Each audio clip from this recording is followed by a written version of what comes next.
Hey everyone, and welcome to this explainer. Today, we're going to be cutting straight through all that relentless AI hype and those endless buzzwords to look at the actual data.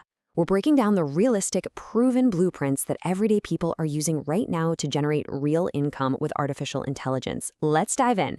300 to 1,000 pounds. Now, I know the media loves to obsess over those massive billion-dollar AI startups, but this number? This is the very real baseline monthly income people are making on the ground right now. We're talking about folks with no venture capital, no massive code bases, just flexible, remote AI side hustles.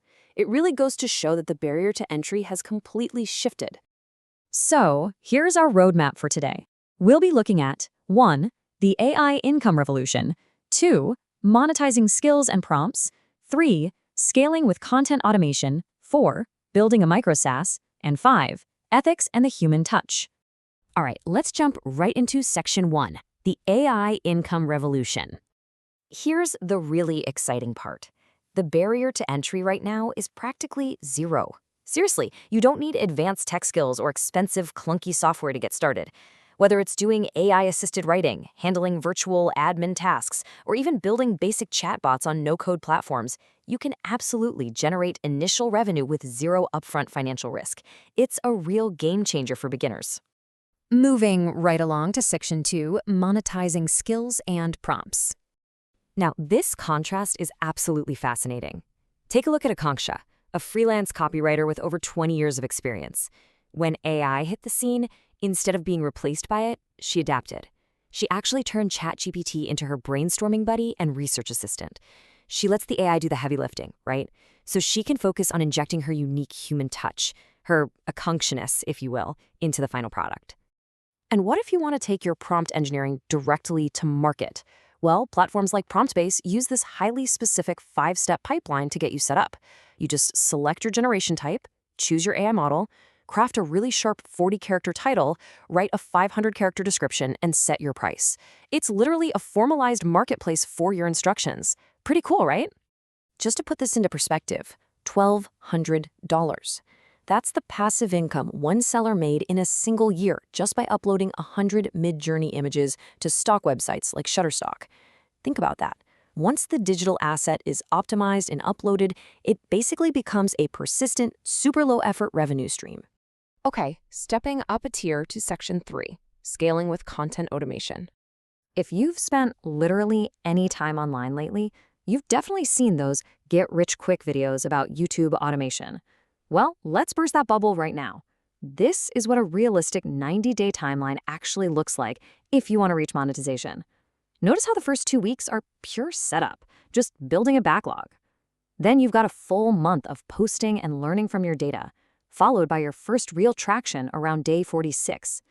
It takes serious patience and consistency to build an automated content system that actually pays out. But, and this is absolutely crucial, here is the golden rule of automated content. You can have the most incredible AI-generated script, you can have flawless editing, but it all hinges entirely on getting the viewer to click those two elements, the title and the thumbnail. Without those, your automated masterpiece is just going to sit there in silence. Let's move into the highest scale now with section 4, building a micro SaaS.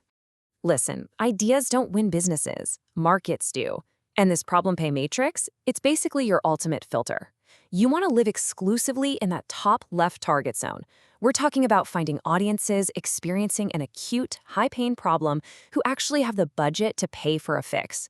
Going after high pain with no money, like, say, a student hobbyist, that is just a fast track to burnout. Now, before you even think about using tools to build your software, you absolutely have to run this validation sprint. Guessing what your market needs is, without a doubt, the most expensive mistake you can make. You need to solve a problem you personally have, validate it publicly just to see if anyone even cares, check Google Trends for steady interest, and keep an eye out for people complaining about manual workflows in online communities. Take a look at Base44 as an example. It's an AI no-code builder app that simply converts PDF invoices to Excel. That's it. It's not trying to be the next giant Salesforce platform. It's a hyper-targeted solution for a really tedious weekly task. And you know what? Finance teams will gladly pay a $19 a month subscription for that kind of relief, which drives predictable, recurring revenue for the creator. Finally, let's bring it all that down to earth with Section 5, Ethics and the Human Touch. Now, you might be wondering about quality control. Well, Google's EEAT criteria, expertise, experience, authoritativeness, and trustworthiness, this is the ultimate guardrail for digital content. Because AI fundamentally lacks these human qualities. So to survive search engine spam policies and truly connect with an audience, a human simply must remain the editor, the strategist, and the final quality check. And these aren't just, theoretical what-ifs. These are the exact ethical dilemmas actively being taught in business schools today. We're talking about AI hallucinations generating completely false information, algorithmic biases literally altering physical features like skin tone and eye color in headshots, data privacy breaches, and exploitative pricing models. Critical thinking, transparency, and constant cross-checking are absolutely non-negotiable when you're building an AI-assisted business. I love this quote from AI expert Andrew Ng because it perfectly captures our whole explainer today. AI won't replace human workers, but people that use it will replace people that don't. AI is not the replacement, folks, it's the amplifier. The real value is unlocked when these tools are combined with human empathy, strategic thinking, and your own lived experience. So, as we wrap up this explainer and you start thinking about which tier of the AI economy you might want to enter, whether that's freelance writing, YouTube automation, or even building a micro SaaS, I want to leave you with one critical question. Are you simply letting AI generate generic outputs, or are you strategically engineering it to elevate your unique human expertise? Honestly, the answer to that question is exactly what will determine whether you build a fleeting side hustle or sustainable long-term value. Thank you so much for joining me today, and I'll see you in the next explainer.